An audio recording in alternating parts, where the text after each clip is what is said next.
चीजें हैं उसमें से फास्फोरस जो चीज है वो बड़ी उत्पाद है। ये फास्फोरस जो है इसमें जब इसी तरह से सूखापन आ जाता है आपके पेशियों में, आपके सेल में, तो पानी सूख जाने से उसके अंदर का फास्फोरस जो है प्रस्फुटित होता है और उसके कारण बहुत स्फोटक स्वभाव है। माने ऐसे आदमी को बड़ा गुस्सा आता है और छोटी छोट पे तुनक मिजाज होता है और बिगड़ते रहते हैं। इसलिए उस वक्त आपको कोई ऐसी स्निग्ध चीज लेनी चाहिए जिससे उस स्निग्धता के कारण आपके अंदर की जो शुष्कता है, जो ड्राइनेस है, वो खत्म हो जाए। और उसी के साथ में लोग गुड़ लेते हैं या चीनी लेते हैं, क्योंकि उससे आपके जो लिवर की या खून की जो गर्मी है ये बहुत ही शास्त्रीय चीज। इस टाइम जबकि बहुत ठंडा होता है तब आपको स्निग्ध चीजें खानी चाहिए और उसके अलावा आपको मीठा खाना चाहिए। और मीठा माने क्या कि शुद्ध, इसको कहते हैं चीनी या गुड़, जिससे आपके अंदर आपकी जो गर्मियां हैं वो शोषित हो जाए। अब कितना शास्त्रीय स्वरूप। यही चीज प्रदेश में अगर लोग करें जब वहां बहुत ठंड पड़ती है और इस तरह का अपना खाना पीना ठीक करें तो उनकी जो बहुत आतताई प्रवृत्तियां हैं, जो एग्रेसिवनेस है, वो खत्म होती है। और जिस वक्त ये देते हैं तो महाराष्ट्र में तो खासकर कहते हैं कि तिल और गुड़ लो के मीठा मीठा, क्योंकि जो मनुष्य तापसी हैं और जो तपस्विता में बैठे हुए हैं वो लोग जरा क्रोध ज्यादा होते हैं और उस क्रोध के कारण कभी कभी बड़े बड़े उत्पात हो सकते हैं और लोग ऐसे लोगों से डरते जरूर हैं लेकिन उनके प्रति इतना श्रद्धा नहीं। तो इस वक्त ये कहा जाता है कि आप तिल और गुड़ लेकर के मीठे बोलिए। अब एक बात है कि स्निग्ध चीज अगर आपने ज्यादा ली तो उसके कारण आपका लीवर खराब हो जाएगा। इसलिए उसका उत्तर है कि आप उसके साथ गुड़ खाएं, इससे वो दोनों चीज आपस में संतुलित हो जाए। अब ये सूर्य का जो प्रताप है वो समझने की बहुत जरूरत है। जिन देशों में सूर्य इतना होता नहीं वो इस सूर्य को बहुत ऊंची किस्म की चीज मानते हैं और सूर्य में बैठ करके अपनी कांति ठीक करते हैं और महीनों सूर्य के पीछे दौड़ते रहते हैं।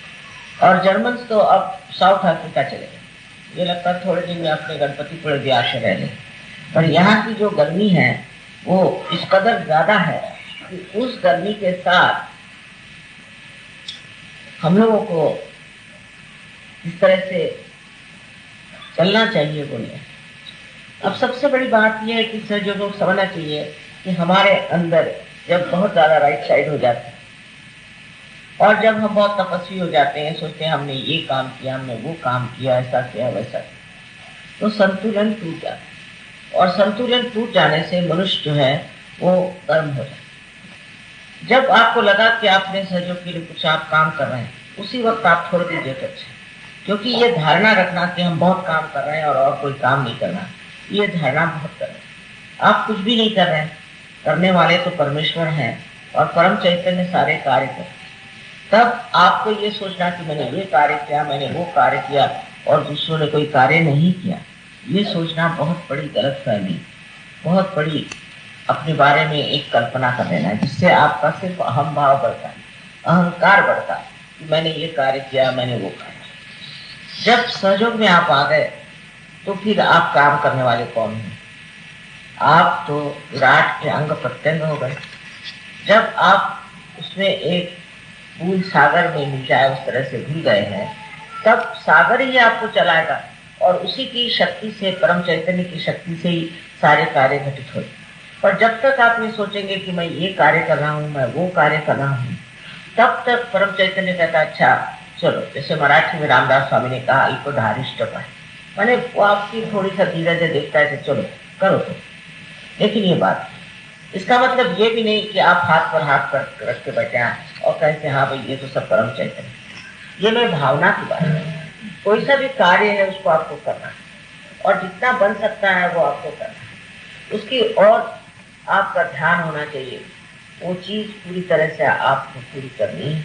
लेकिन ये जान लेना चाहिए कि इसमें जो शक्ति है वो परम चैतन्य की बह रही है, आपकी नहीं बह रही। इससे आपका जो अहंकार है वो दब जाए। इस अहंकार के कारण आज संसार में कितनी परेशानियां हैं, इसकी कोई हद नहीं। अपने यहाँ हम लोग कहते हैं कि हमारे यहाँ का राजकारण है, इस राजकारण के पीछे में भी एक बड़ा भारी अहंकार है कि हम कोई तो भी ऐसे हैं कि हमें न कोई कायदा पकड़ सकता है, चाहे कोई हम गलत काम करते हैं, चाहे किसी को मार डालें, चाहे कुछ करें, हमारा कुछ भी बुरा नहीं। इस तरह की जो भावनाएं आ जाती हैं, यह अहंकार है। अब अहंकार एक तरह से मनुष्य में अनेक चीजों से आता है, पर खास करके आजकल की जो जड़वादिता है, उसको कहते हैं लोग कि अब हर एक चीज आप मटेरियलिज्म की ओर दौड़ जाए। उससे भी मटेरियलिज्म की ओर जो लोग दौड़ते हैं उनका अहंकार बहुत बढ़ता है। अहंकार बढ़ते बढ़ते ऐसा हो जाता है कि इतने अंधे हो जाते हैं कि वो भी नहीं देखते कि हम कितना गलत काम कर रहे हैं, हम कितना शोषण कर रहे हैं, हम कितनों से ऐसी ऐसी चीजों की मांग रखते हैं जो हमारा अधिकार, ऐसी अनधिकार चेष्टा करते जाएंगे और उस अनधिकार चेष्टा से हम दुनिया भर के भ्रष्टाचार को भी अपना लें और कभी सोचते नहीं कि गलत था। इस प्रकार हमारे यहाँ जो राजकारण आज चल रहा है, उसका जो त्रास है, उससे जो तकलीफें हैं, परेशानियां, उसको ठीक करने के लिए भी सूर्य की बहुत जरूरत है। सूर्य क्या करता है?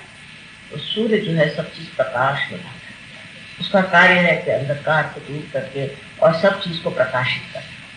यह सूर्य का कार्य है। सूर्य भी एक पंच महाभूतों से एक है और उसमें से वो सूर्य अपने तेज से, अपने तेज के साथ ये प्रकट कर देता है कि कौन कैसा है। आज जो हम कलयुग के बाद युग में उतरे हैं, तो ये कार्य परम चैतन्य सूर्य के द्वारा करें कि सबको वो एक्सपोज करें, सबको वो प्रकटित करें। ये लोग कैसे हैं, वो लोग कैसे हैं, हर तरह के लोग प्रकटित होते जाए। पर सूर्य की किरणें परम चैतन्य उपयोग में न लाए, इस्तेमाल न करें, तो आप समझ लीजिए कि अंधकार छाया और इस अंधकार में लोग बढ़ते रहेंगे। कलयुग की यही विशेषता है कि कलयुग में लोगों को ये भूल ही गया था कि सूर्य की रोशनी सब दूर आती है और सब कोने कोने में भी घुस सकती। ये जब भूलने की वजह से कलयुग में इस तरह के लोग पैदा हुए कि जो जैसे कोई सांप है, कोई बिच्छू है, तो कोई भेड़िया है, जो कि अंधेरे में ही कार्य करते और सब चीज अंधेरे में सीक्रेसी में रखते हैं। और इस तरह के लोग पनपने से सारे देश की हानि होती है, इतना ही नहीं सारे विश्व की हानि। अभी अगर आप सहयोगी हैं और आपने सहज में ज्ञान को प्राप्त किया है, तो उस पर आप देख सकते हैं कि संसार में कोई भी देश में आप ऐसा कोई पुरुष नहीं रहा है जिसे हम कह सकते हैं कि ये आदमी ठीक है। सब लोग कुछ न कुछ बेवकूफी के काम करते हैं। इस कदर बेवकूफी के काम करते हैं कि बड़ा आश्चर्य होता है कि ये इस तरह से क्यों हो गए और क्या कर रहे हैं।